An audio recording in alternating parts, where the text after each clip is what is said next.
Hi guys, Kathleen here. I'm a homeschool grad, a homeschool mom, and a learning enthusiast. I'm sure you've all seen the inspiring videos or photographs of homeschool rooms. Well, I'd like to inspire you in a little bit different way today. I'd like to show you where we do our homeschool. So if you are new to homeschooling or just even looking into it yourself right now, you're probably thinking homeschool is going to be set up in a room dedicated to the space and maybe with a desk, maybe with a whole bunch of posters. But this is where actually we do school. A dining room and our living room. What you notice is not on these walls are any typical classroom posters. There's no maps, there's no charts, there is no fun decoration that are school specific. It's because most homeschoolers do not have a dedicated homeschool room to do their stuff in. Instead, we integrate it with our house. So what you'll notice instead is a nice big table to work at, or my kids have a smaller table if they want to set up for their own stuff, or even shelving. Now, this shelving is completely help yourself. So it's kid directed. I pull out stuff on occasion if I want to sit down and do something with them, but it's completely kid directed. There is nothing set up that's structured, that's school specific. It's integrated into our homes. Now, if you want, you could set up a desk for your child. I have a 4-year-old and a 1-year-old, so we have a small space or the big dining room table behind me. But when I got older and into junior high, high school, I asked my mom, can you put a desk in my room? I need some quiet in order to work. So yeah, you could definitely set up a desk in your kid's room or in another room in the house for them to be quiet. But it's not necessary. And it's completely child specific because I know there are kids out there who like, no, I need the chaos, I need the noise. My husband and I were actually talking about this recently. I need quiet in order to process. My husband, when he did homework or he needs to work on any project for his current work, he needed to go someplace where there was background noise. He puts earbuds in and listens to music as he works his job right now. And my son, I think, is going to turn out like that because he is most calm and most satisfied when I have music on in the background or an audiobook playing just in the background for him. So figure out what works for you and what works for a kid for where they prefer to do school and how they prefer to set themselves up. So I mentioned that we do school at the tables. Yes, we can. My son has preferred to do it on the floor at times, but actually where we spend most of our quote unquote school time is on the couch because a lot of our books, or a lot of our school is just 30 minutes of picture book reading. So it's not necessary to have a flat space to work on. Yes, for math, we'll be at the dining room table over there.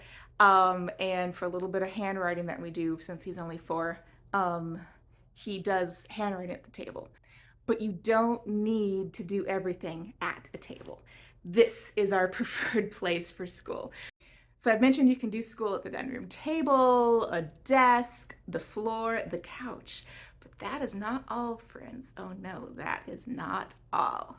Really fast before we get to the next location. I don't know if you noticed, but I had a mess on the dining room table behind me in the video. And that's because we don't have a dedicated homeschool room. We don't have space in this house.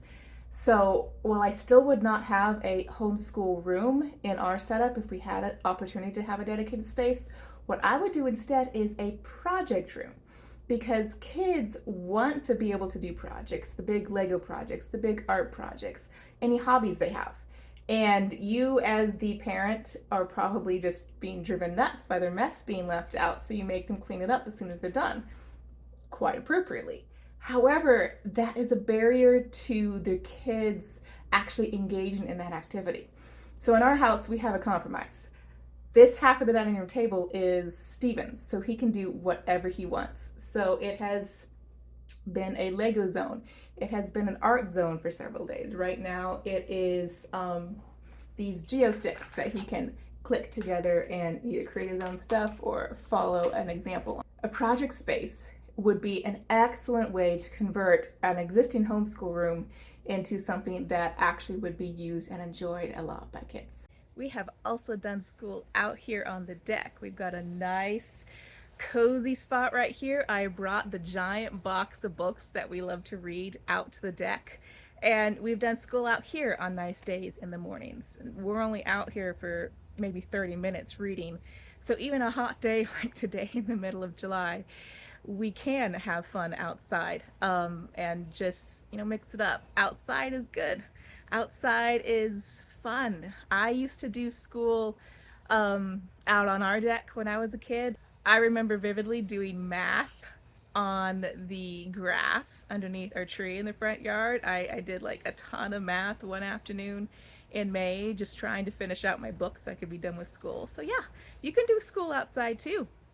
But that is not all, friends. Oh no, that is not all. You don't have to be at home or even sitting down to do school.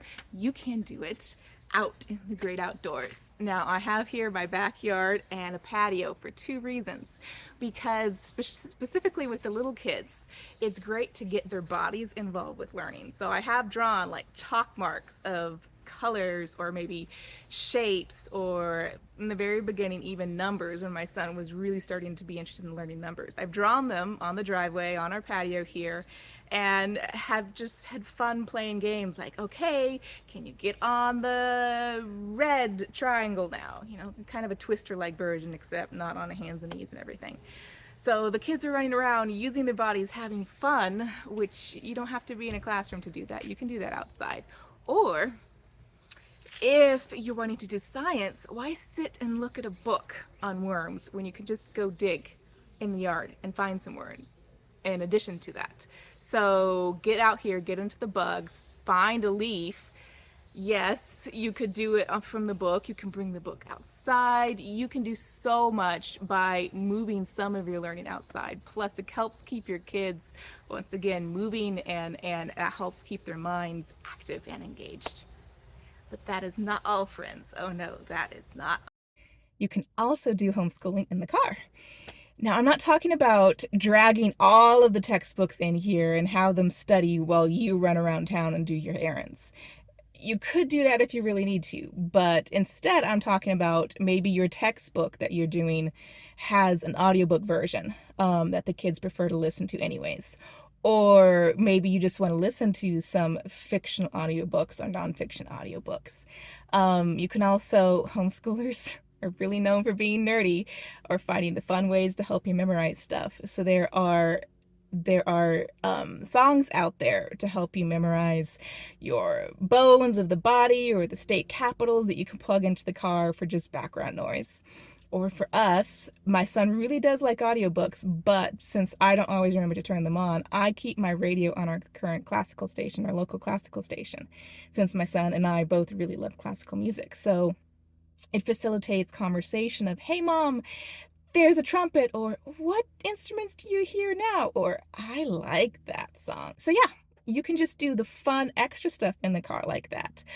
There is something out there called road schooling, where you literally go on vacation across country or something like that, or maybe get in a travel trailer and do everything in the car like that. So you can do school while you are on vacation, and then when you actually get to your destination, you can, take your days off. But there's an option. The car is definitely an option.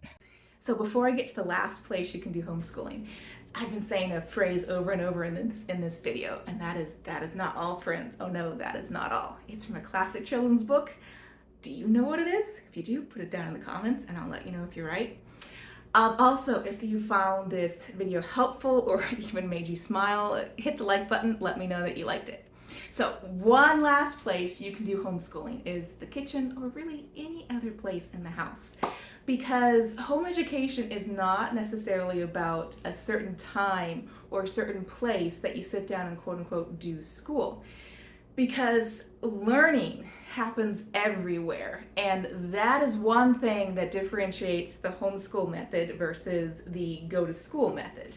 We try to integrate education into life as much as possible. So you're in the kitchen, do some kitchen chemistry.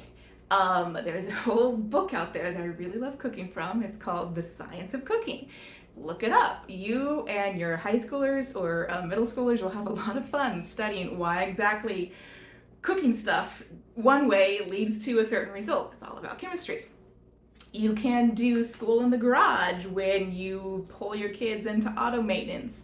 You can do it just about any area of the house, any area of your life, get them involved with your finances. The point I'm trying to make is learning should not be put into a box. It should be integrated so that it is a way of life.